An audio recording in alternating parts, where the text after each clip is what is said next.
ఏంటి సార్ అదోలా ఉన్నారు? ఏ కేసైనా మనం క్లియర్ చేయొచ్చు, కానీ ఈ డొమెస్టిక్ కేసులు తెగవు, పైగా చిరాకు తెప్పిస్తాయి. ఏ కేసు సార్? అదే మన మంజు కేసు. మన డిపార్ట్మెంటే కదా అని కాస్త ఇంట్రెస్ట్ చూపించాను, అది నా మెడకే వచ్చి చుట్టుకునేలా ఉంది. ఏమైంది సార్? మన మంజు చాలా సిన్సియర్. అదే కదా వచ్చిన ప్రాబ్లం. ఇలా సిన్సియర్గా ఉండేవాళ్ళు ముక్కుసూటిగా పోతానంటారు. చిటికలో తెలిసేసే కేసు మంజు నాంచుతూ ఇక్కడి వరకు తీసుకొచ్చింది. మధ్యలో మంజు వాళ్ళ అత్త ఒకటి పై వాళ్ళకి కంప్లైంట్ ఇస్తాను, మీడియా వాళ్ళకి చెప్తానంటూ బిల్డప్లు ఇస్తుంది. అలాగైతే మంజు ఇన్ని రోజులు కష్టపడి సంపాదించుకున్న మంచి పేరు డ్యామేజ్ అవుతుంది సార్. అందుకే కాల్ చేసి రిలీవ్ చేద్దాం అనుకుంటున్నాను. కానీ ఒక రకంగా మంజు అక్కడ ఉండడమే కరెక్ట్ సార్. నాకు కూడా తెలుసులే పుష్ప, అందుకేగా మంజుని అక్కడికి డ్యూటీకి పంపించింది. ఇంకా అక్కడే ఉంచితే ఆ మనమ్మ నా కోడల్ని మంజు వచ్చేసింది ఇది చేసింది అంటూ నానా రభస చేసేలా ఉంది. అప్పుడు మన పేర్లు కూడా బయటకు వస్తాయి. సార్ అయితే మన ఉద్యోగాలు? అంత దూరం రావద్దనే నా బాధ.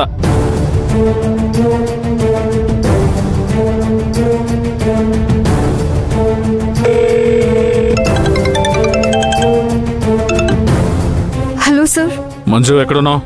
డ్యూటీలో సార్. నువ్వు ఆ డ్యూటీ మానేసి ఇంటికెళ్ళు.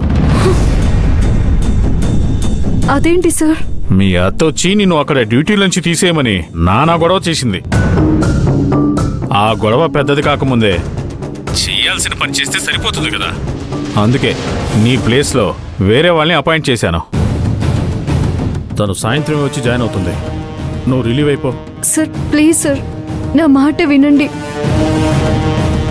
ఈ సమయంలో నన్ను రిలీవ్ చేయొద్దు. శత్రువులు ఇంటి వరకు వచ్చారు. ఏ సమయంలోనైనా సత్య గారికి సిరికి అపాయం తలపెట్టొచ్చు. మా అత్తగారిని కూడా వాళ్ళు తెలివిగా ఇన్వాల్వ్ చేస్తున్నారు. ఈ సమయంలో మీరు నన్ను రిలీవ్ అవ్వమంటే నా ఫ్యామిలీ ప్రాబ్లంలో పడుతుంది సార్. నువ్వు నీ కుటుంబం అనుకుంటున్నావు, ఆ మడెమ్మ నిన్ను పరాయిది అనుకుంటుంది. నిజం చెప్పాలి అంటే నేను నీకోసమే నిన్ను ఒక డ్యూటీలో వేశాను. నాకు తెలుసు సార్. ఈ ఒక్కసారికి నా మాట విని నన్ను రిలీవ్ అవ్వమని చెప్పకండి. మంజు, ఇక ఈ విషయంలో నువ్వేం మాట్లాడద్దు. అక్కడి నుండి వచ్చేసే మంజు. సార్ అయ్యో,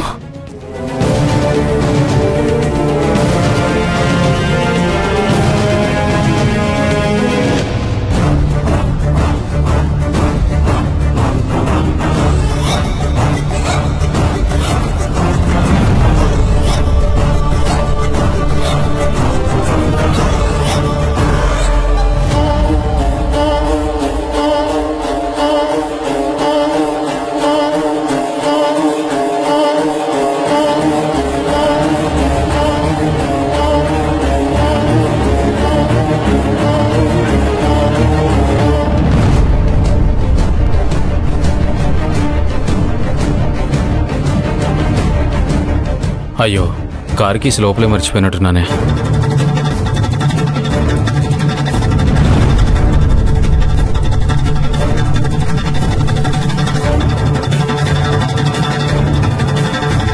వీడు మళ్ళీ ఎందుకు వస్తున్నాడు?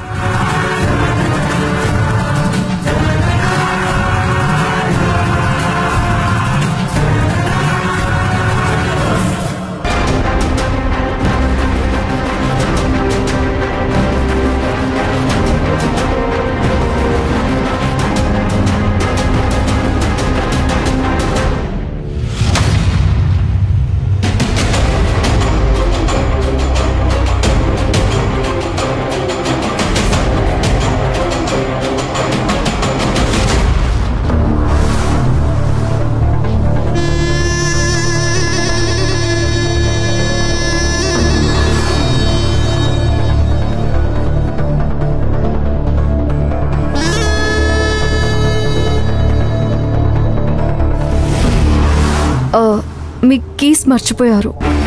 ఓ థ్యాంక్ యూ. నేను వీటి కోసమే వచ్చాను.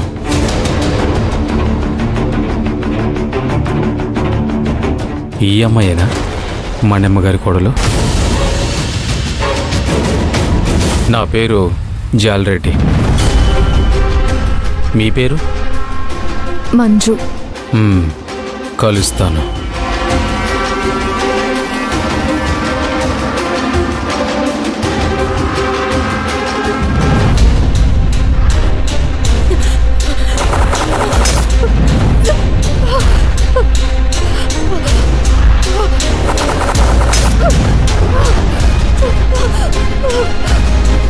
అమ్మగారు మజ్జిగ అడిగారు. చిన్నమ్మగారు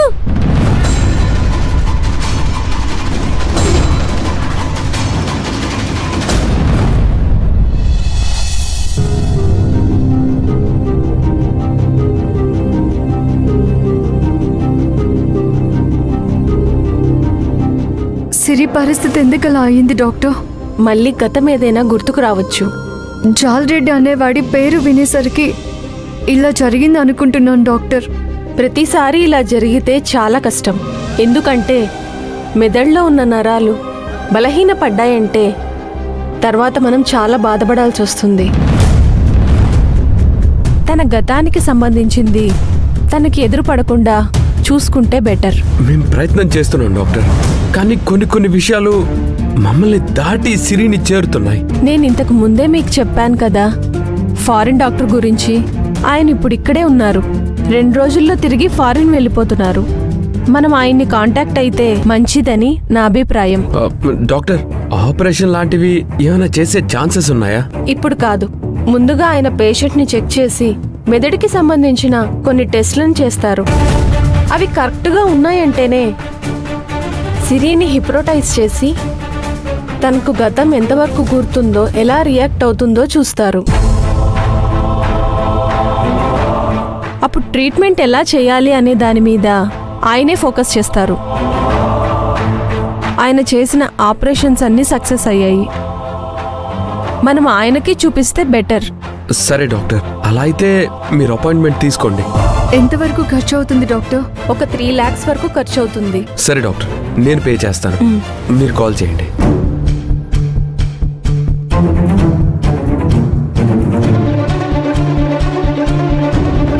మీకోసం వెయిట్ చేస్తున్నారు సార్. Okay sir. ఇంకాసేపట్లో ఆ డాక్టర్ గారు ఇక్కడికి వస్తారు. Thank you doctor.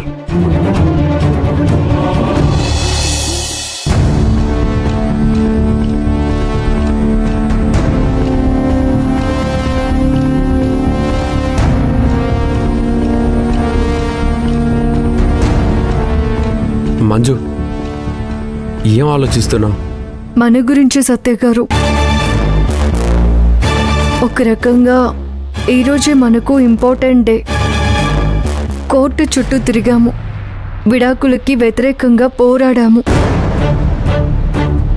మన బంధాన్ని కాపాడుకోవడానికి నానా బాధలు పడ్డాము. అవన్నీ ఒకెత్తైతే ఈరోజు ఒకెత్తు. అసలు జడ్జి గారు జడ్జిమెంట్ ఇస్తే మనం విడిపోదాం అనుకున్నాము. కానీ జడ్జిమెంట్ ఇవ్వాల్సింది సిరి. తనకి గతం గుర్తొచ్చి నా పేరు సిరి కాదు శ్రీవల్లి అని చెప్తే మనం హ్యాపీ.